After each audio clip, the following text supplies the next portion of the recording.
Hello दोस्तों, मोगे institute में बहुत बहुत स्वागत है। मैं हूं Akshay sir. JEE Mains paper two B Arch 2026 January attempt yesterday हुआ है। बहुत सारे बच्चों को एंग्जाइटी है कि सर रिस्पॉन्स शीट कब आएगी, आंसर की कब आएगी, डिफिकल्टी लेवल क्या था, रिजल्ट कब आएगा और मेमोरी बेस्ड क्वेश्चन पेपर आप कब कराओगे। तो ये सारे क्वेश्चन की जवाब मैं दे देता हूँ। तो स्टार्ट करते हैं विद डिफिकल्टी लेवल क्या रही यस्टरडे के पेपर की।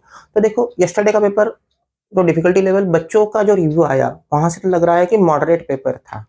ठीक है ना, मॉडरेट और इजी में मान सकता हूँ क्योंकि बहुत सारे बच्चों का अटेम्प्ट 44 के आसपास रहा है। 44 43 क्वेश्चंस का अटेम्प्ट रहा है। जनरली हमारा जो मैट्रिक्स होता है इजी, मॉडरेट और हार्ड का, ये इस तरीके से जाता है कि अगर 43 क्वेश्चन आपके एप्टीट्यूड में करेक्ट होते हो तो हम इसको मॉडरेट पेपर मानते हैं। अगर आप 45 46 एप्टीट्यूड के क्वेश्चन करेक्ट कराते हो तो ये इजी पेपर माना जाता है। और आप 38 के आसपास अगर एप्टीट्यूड के क्वेश्चन करेक्ट करते हो तो ये हार्ड पेपर माना जाता है। इनके बीच में है तो आप अंदाजा ले सकते हो। तो मोस्ट ऑफ द स्टूडेंट ने 41 42 43 क्वेश्चंस यहाँ पे करेक्ट किए हैं, तो हम मॉडरेट पेपर यहाँ पे बोल सकते हैं। अब दूसरी इंपॉर्टेंट बात आती है कि बच्चे गलतियां भी काफी करते हैं। ऐसा नहीं है कि हर बच्चा 100% एक्यूरेसी के साथ जाएगा। तो इसी का रीजन होता है कि हम मेमोरी बेस्ड क्वेश्चन पेपर नहीं कराते हैं क्योंकि वर्ड टू वर्ड याद नहीं रहता है, बच्चों की भी एक्यूरेसी डामाडोल रहती है।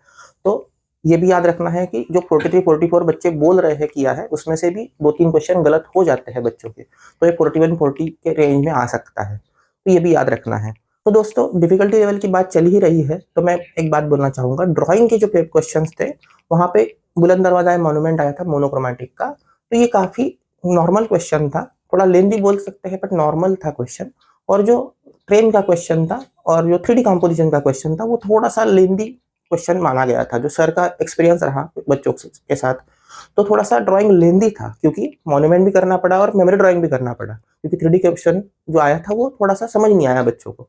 तो इसकी वजह से ड्राइंग थोड़ा सा लेंदी हो गया। इसे हम थोड़ा सा मॉडरेट और हार्ड के कैटेगरी में यहाँ पे हम बोल सकते हैं कि सर टाइम नहीं बचा, सर छूट गया। ये सारी बातें बच्चों के साथ हुई है। तो ये भी बात याद रखना है। ड्राइंग का पेपर थोड़ा सा मॉडरेट टू हार्ड में हमें फील हुआ है। मैथमेटिक्स का पेपर की बात करें तो मैथमेटिक्स काफी हार्ड था। जो बच्चे 7-8 क्वेश्चन करते हैं वो 5 क्वेश्चन में भी नहीं कर पाए, ऐसा रिव्यू हमें मिला है। बहुत रेयर केस है कि बच्चों ने 18 क्वेश्चन 13 क्वेश्चन बनाए हैं। तो थोड़ा सा ये भी याद रखना है कि मैथमेटिक्स से मॉडरेट टू हार्ड में ही पेपर था। अब बात करते हैं नेक्स्ट चीज कि रिस्पॉन्स शीट और आंसर की कब आएगी। देखो, अगर एनटीए अच्छा है, अगर एनटीए एजेंसी अच्छी एजेंसी है तो 2 दिन में आंसर की दे देगी, बट ऐसा कभी होता नहीं है। तो जनरली आंसर की कब आएगी, जब बीटेक वाला बच्चों का पेपर का रिजल्ट आ जाएगा उसके 4 दिन बाद हमारी आंसर की आती है। तो ये बात याद रखना है। अब सर ये कब आएगी, डेट अगर की बात करें तो ये 12 फरवरी या 11 फरवरी के आसपास आ जानी चाहिए क्योंकि बीटेक का रिजल्ट 8 फरवरी के आसपास मिल जाना चाहिए, ऐसी उम्मीद करते हैं। तो ठीक है दोस्तों, ये बात यहाँ से क्लियर होती है। अब बात करते हैं कि सर रिजल्ट कब आएगा। देखो, जिस दिन हमारा पेपर हुआ मतलब 29 जनवरी को हमारा पेपर हुआ है, तो यहाँ से आप मिनिमम 25 डेज पकड़ के चलो। 25 डेज ये कम से कम लगता है, 40 डेज ये मैक्सिमम लगता है। तो आप इनके बीच में कहाँ ना कहाँ आपका पेपर आ जाता है, आपका रिजल्ट यहाँ पे मिल जाता है। लास्ट ईयर 25 डेज लगे थे, इस बार शायद 30 डेज लग जाए, 35 डेज लग जाए। तो ये बात आपको याद रखनी है। मतलब आप इन शॉर्ट 1 मार्च को पेपर का रिजल्ट एक्सपेक्ट कर सकते हो। 1 मार्च को हमारा रिजल्ट आ जाना चाहिए। तो ये सारी बातें मेरे ख्याल से आपको क्लियर हो गई होगी।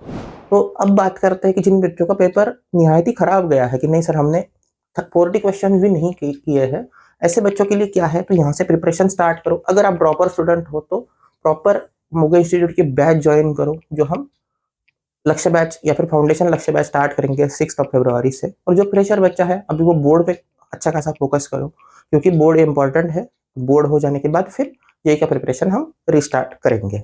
तो ठीक है दोस्तों, मेरे ख्याल से मैंने सारी बातें आपको बता दी है। तो ठीक है दोस्तों, मिलते हैं नेक्स्ट वीडियो में। जल्दी ही मैं आंसर की लेके आपके साथ साझा करूंगा।